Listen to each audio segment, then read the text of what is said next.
То есть дошкольное детство у меня именно связано с Парижем. И именно в Париже, когда я жила, папа купил первый телевизор, и я увидела балет Чайковского «Лебединое озеро».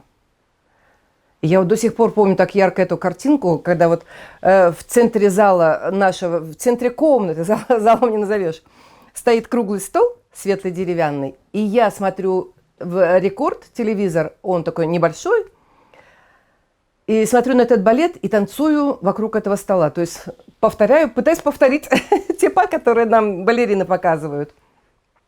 И я настолько заболела балетом, что решила, что я буду обязательно балериной.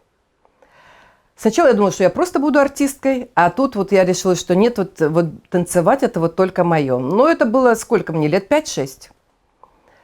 Поскольку мои родители, видимо, решили, что ну, блажь и блажь у ребенка, что захотела.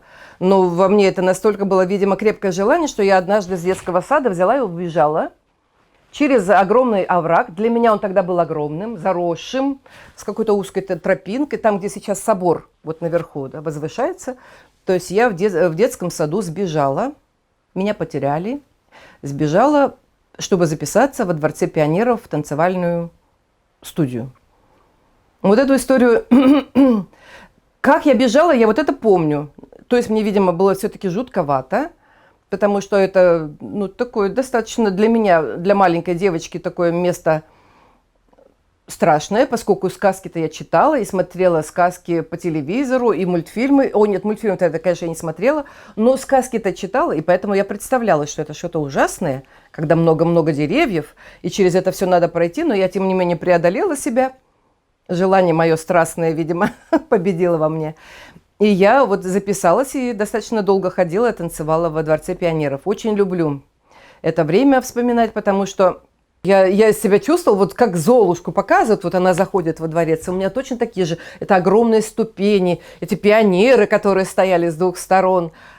Ну, это состояние праздника, вот я каждый раз ощущала, когда я входила туда.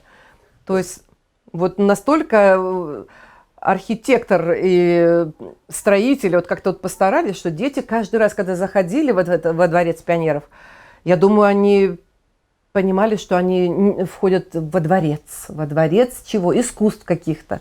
И каждый вот выкладывался как мог. И зданий-то ведь немного было еще. Тогда. Немного, особенно таких вот помпезных, даже слегка помпезных, я бы сказала, да. Вот это и... Ну вот постарались для деток, очень постарались, это замечательно. И я очень рада, что его реставрируют, его не сносят, а вот как-то конструируют. И у меня потом в этом Дворце пионеров ходила дочка, тоже достаточно долго пела, она в хоровой студии пела. Внучка, она уже в гимназии искусств. Ну то есть как бы вот эти способности и таланты, конечно, они если передаются, то хотелось бы, чтобы все детки могли... их развивать и ну, воплощать в жизнь. Потому что это не просто все так все-таки дается.